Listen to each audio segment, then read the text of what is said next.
welcome to today's video. Today we're going to be making Oreo Magic Bars. Now these are probably one of the easiest things you will ever make. You only need 4 ingredients. They are Oreos, butter, condensed milk, and white chocolate chips.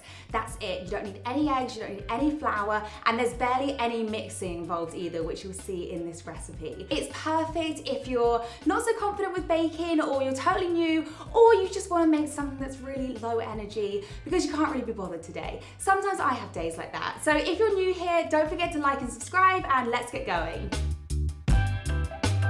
So the first thing you need to do is crush up your Oreos for the base. You can use a food processor to do this, or you can use a bag and rolling pin. You need 28 Oreos for the base, which is 2 packs in the UK, or about 300 grams. I'm gonna do them in 2 batches because I have a mini food processor and it can't handle 2 packs of Oreos.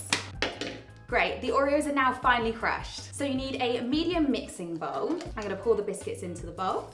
Now I'm going to mix it with melted butter. So I have 110 grams of salted butter here, but you can use unsalted if you prefer.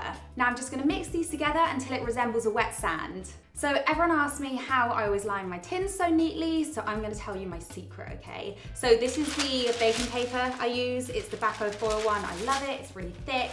So you basically just measure a piece of this over the top.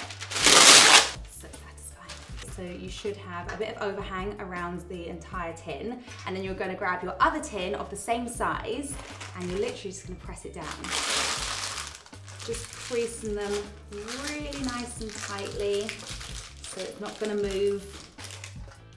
Ta-da! And that's it, easy as that. So now I'm gonna pour our Oreo base into our lined tin. The tin is 8 by 10 inches, by the way. So just making sure the base is pressed down really firmly so it's nice and level and nice and compact. So next step, I'm gonna pour on a whole tin of condensed milk. Not evaporated milk, it has to be condensed milk, okay? And then I'm just gonna push that out towards the edges just to make sure the entire base is covered. Next step, we're gonna add 300 grams of white chocolate chips. Now you can always use milk chocolate chips or dark chocolate chips, or you can add nuts or M&Ms or something totally different if you wanted to. What I love about this recipe is it's so versatile. You can really change up the flavors to use whatever you like. You can even swap the condensed milk for carnation caramel. You can even swap the Oreos for like cookies or digestive biscuits or something like that. It's super easy and the flavor options are almost endless. So last step of the assembly process, we're going to add broken Oreos, so these are chopped into quarters, to the top. So I'm using 20 Oreos here, but if you don't have 20, 15 or something around that number is absolutely fine. Now I'm just gonna press down the Oreos with the back of a fork. So just pushing the Oreos and the white chocolate chips into the condensed milk. Perfect. Now that is going to go in the oven for 30 to 35 minutes. My oven is already heated at 160 degrees. I have a fan oven or 180 degrees if you don't have a fan oven. Let's go put them in.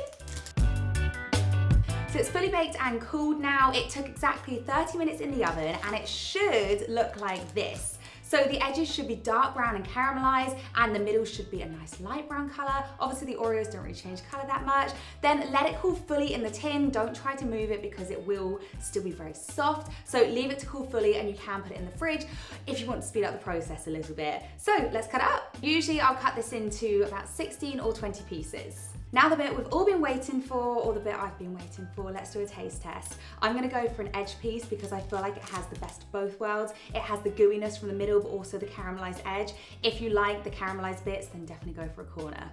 Okay, I'm excited for this.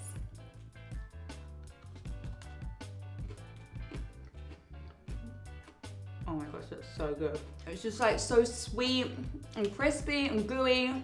I've definitely got Oreos stuck to my lip gloss, haven't I? So that is the end of today's video. I really hope you guys enjoyed it. Let me know if you make the magic bars and let me know what you think of them. Let me know what flavor you make. Also, let me know if you have any other recipe suggestions because I'd love to hear from you guys. Don't forget to like and subscribe and buy my book if you want to, and I'll see you in the next one. Love you guys, bye.